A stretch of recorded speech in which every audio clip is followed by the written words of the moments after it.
Igbo bụ Igbo, ekele m unu. Ọwaọzọ Igbo ndụ na-ekwu, nwa afọ Mbano ọbara tụle dibịa onye ji mgbọrọgwụ na mkpa akwụkwọ wee mara. N'ụbọchị taa sị m agwa fans m ihe ndị m na-agwụkwanụ, ọrịa dị iche iche ka m na-agwọ, n'ihi na ọrụ m na-arụ mara m ama. Ọrụ m mara anya ọfụma ka m na-arụ, nọkọta wee rụọ ya. Ọ wee kere Chineke nyere m n'aka sụ m ji wee gawa. Ejiri m ya gwọ nwoke gwọ nwaanyị, ọ dịrị ha na mma.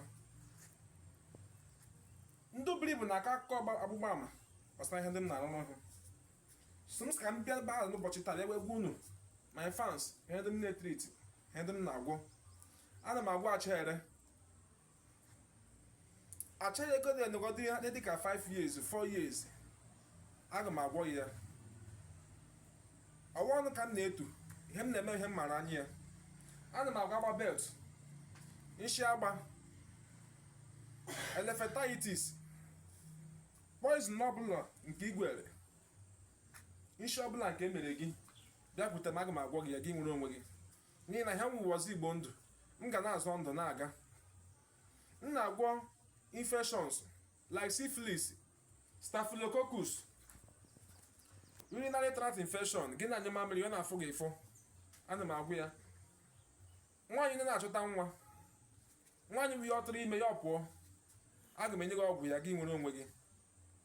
Nwaanyị afọ na-epe ọkụ, gị tụrụ ime ya ọ pụọ, ọ dị ha mma, bịa aga m enye gị ọgwụ, gị nweta onwe gị. Ọ nọla ịlụla di ha dị ka ara 4 years ịmụtabeghị nwa, ọ dị ha mma. Ndị mmadụ na-akọzi gị ọnụ sị na ebuzi nwoke ka ebuzi nwaanyị. Bịakwute aga m enye gị ọgwụ, gị nwere onwe gị. Gị mụọ ejima, mụọ ole ahụ Chineke chọrọ ka ị mụọ. Ihe ọbụla nwere arịa, ọ stroke, partial stroke, ma onye type of stroke ọbụla ị nwere, bịakwute m, aga m agwọ stroke ahụ, gị ha mkpara gị. N'ihi na onye ọbụla ọrịa ahara ya ọha mkpara, m ga-eme gị, m ga-agwọ gị, gị ha mkpara ahụ. Nke akwa ka ị dị na mbụ. Ọrụ m na-arụ, ọrụ m mara anya ya ka anyị na-eme.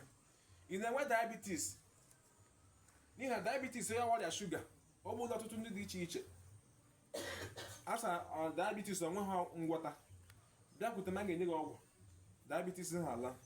Ọwụ BP, a ga-enye gị ọgwụ ị ga na-aṅụ, gị nweta onwe gị. Ọwaọzọ Igbo ndụ na-ekwu, onye Mbano, ahụ nwa afa Mbano. Gị chịrị mma gbasara mụnwa, kpọọ m na akara ekwentị m 09077941049, 09077941049, ma ọ gị dem na WhatsApp with nọmba m kpọrọ gị, ma na Facebook, Instagram, Twitter, on YouTube, on TikTok, ị ga-enwetakwa m. Ka m gwa gị nsogbu ahụ nke na-pass through, nke na-ataghị ahụhụ mgbe niile. Nsogbu ahụ nwere solution, and solution ahụ rie ọ nọ n'akụkụ gị, o rule gị nsi. Gị mata ọzọ Igbo ndụ, gị mata solution to that problem, gị nwere onwe gị. Ọ garanti ka m na-enye gị, ọ nkwa m na-ekwe gị si na nsogbu ahụ iji bịa na akọzi Igbo ndụ gị laa, ị ga-ejo n'ọchị ala. Ị nwere fibroid, ị na-enwe pile na-enye gị nsogbu, bịa na akọzi Igbo ndụ. Ọgụ isi pile ha pụtara, ọ na-enye gị nsogbu, bịa na akọzi Igbo ndụ, anyị ga-enye gị ọgwụ pile, gị nwere onwe gị.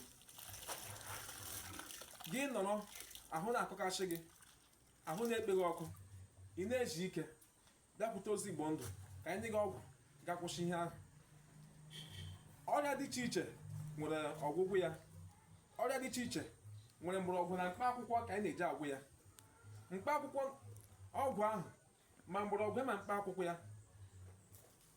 ọ nke Chineke nyere m sụ m ji ya wee gawa. Nji ya wee gwụọ nwoke, nji ya wee gwụọ nwaanyị. Ọ kwana mgbọrọgwụ na mkpa akwụkwọ a ka m ji agawa. Nsogbu gị ahụ site n'ụbọchị taa, gị mata ọzọ Igbo ndụ, ị ga-enwere onwe gị na nsogbu ahụ. Ị ga ebe dị iche iche na nsogbu ahụ, ọrịa ahụ ekwe ha akwụsị.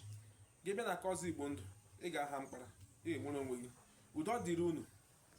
Ihe ndị a m kwuru na gbalịa ka ị share to your friends, your family, your fans, ka ha gere ya, n'ihi na ndị pass through this problem ha tụlee for solutions ebe dị iche iche mana nwetaghị.